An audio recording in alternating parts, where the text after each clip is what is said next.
Hi, welcome back to our channel. I'm Dr. Meg. This is Dr. Carroll from Chiropractic Family Wellness Center at Oasis Wellness Partners in Scarborough, Maine. Today we're going to talk a little bit more about food. We've discussed a little bit about how to bring the food from your plate into your body. And one of the things that we had a talk at the office recently from our functional nutritionist, and she spoke again, which I've heard so many times, but it sort of just was this light bulb for me again, but that the idea that food is your medicine. It is the way you stay healthy. You know, sometimes I think of food as just fun. I love taste of food, I love how it looks and what have you, but I also have to remember that it is my medicine. It's how I stay, one of the very critical pieces of how I stay healthy, and my choices are critical. Another thing that I heard recently that I didn't realize, and I thought I was so smart knowing that when someone said, where does digestion begin? And I thought, I got this. It's not in your tummy, it's not in your esophagus, it's in your mouth. And the person said, well, actually, studies have shown that digestion starts in your brain. Digestion starts in your thought processes and how you think of the food and how you have emotional relationships to food and how you see the food. So is it a big old mess on your plate? Or does it look beautiful? Have you had the colors of the rainbow on your plate? Or is it all white? Or is it all brown? And how it smells to you, and how the sounds around you are, all your five senses. That is the beginning of digestion. It's when your brain realizes, oh, I'm not running away from a tiger right now, or I'm not trying to fit a deadline, hopefully. I'm going to sit here and I'm going to give myself medicine through food and nutrition.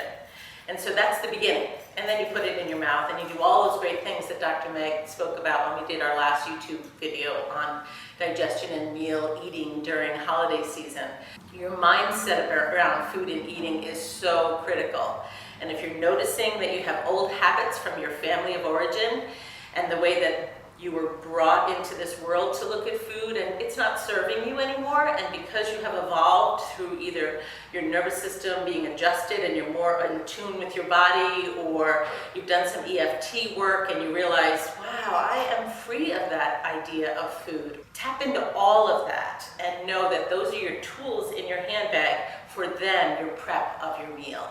That's really critical that you have that going on, and we have it all here at Oasis, which is so wonderful. Just to piggyback on that for a second, I have an older sister, and we were at a reunion this past summer, and I watched her make her meal in the morning, and she didn't like to eat until later in the morning after everyone was done, and she was so, I had never, it really struck me, she was so intentional about the quantity of food that she was making, the quality of the food that she was making, and the presentation.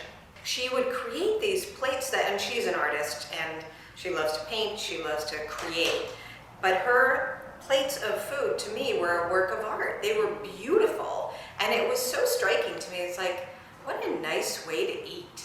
And then she would sit down very intentionally and eat her food, and it was just so pretty. And she would take her time through it, and it really was so striking to me, and I've tried to carry that forward in my own meal prep and even thought process around planning meals, to look at how can I create something that's so visually appealing, and because it will be emotionally appealing, and it makes you kind of slow down and take your time through it because it's so pretty you don't want to wreck it too much, or not all at once anyway. I have found that what I've done is taken a step back and really think about, and I usually do this on Sundays, and I think about what do I want the meals to look like and be like over the course of the week. And when I plan them out in advance like that, I can really be very intentional about making something that is beautiful, visually, smell, taste, all of it, and emotionally appealing. And so I find myself thinking about, okay, I can prep, Tuesday night's dinner on Tuesday morning. I plan out not only what I'm going to make, but when I'm going to make it. And I plan in making a little extra some nights so that we can have leftovers another night so that I don't have to cook every single day.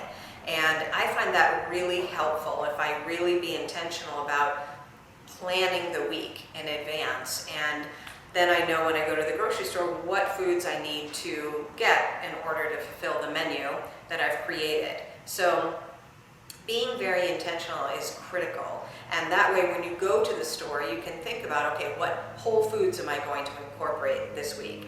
And what vegetables am I going to incorporate this week? And how am I going to make each meal that I have decided to create to be balanced? Not just, different colors, but also that, there's the right vegetables, and if you want a starch, and what is that starch going to look like? Because it doesn't have to be potato, it can be rice, it can be sweet potato, it can be squash, there's so many other, quinoa is a great grain to use, and there's so many recipes for quinoa, and it can be a good substitute for a meat even. So, and that's one thing also that we are incorporating more after my daughter, who is a vegetarian, lived with us for several months, and I always, we're meat eaters, and but now we eat way less meat because I really enjoyed her vegetarian cooking, and that's been fun. It's been fun to explore new recipes and look at how we can do our food differently, but making sure that as you are prepping and thinking about planning ahead, that you are going to the grocery store with a specific list and a specific idea in mind of how you're going to create those balanced meals. Dr. Meg just hit upon something I thought of this week. I saw in social media an acquaintance of mine was complaining. She's got a lot of older children at home, and she's feeling like she's the cook, bottle washer, and the shopper. And she was sort of complaining that she's done with it. And I have to say that Dr. Meg certainly has done a beautiful job, and I have worked hard at it, raising our children with a consciousness of food choice. So, my children didn't love that when they were little they didn't have sugar, and all the other children did. And my children did not love that we didn't go to the fast food McDonald's, and that was very irritating at times for them until they understood about nutrition. If you do have adults in the home other than just yourself, share that joy of creating a plan. Make sure that they too participate in the idea that, I could try vegetarian, or, you know what, I'm going to give that kale a try. Because the palate of a child is developed over time, and their immune system is developed through their nutrition. So cutting out possibilities early is not, I believe, a great idea. Take it in slowly when they're little, infants and what have you, but as they get older, just ask them to try. That's the thing. Give it a try. Close your eyes if you don't like the color, and just give it, one of the senses.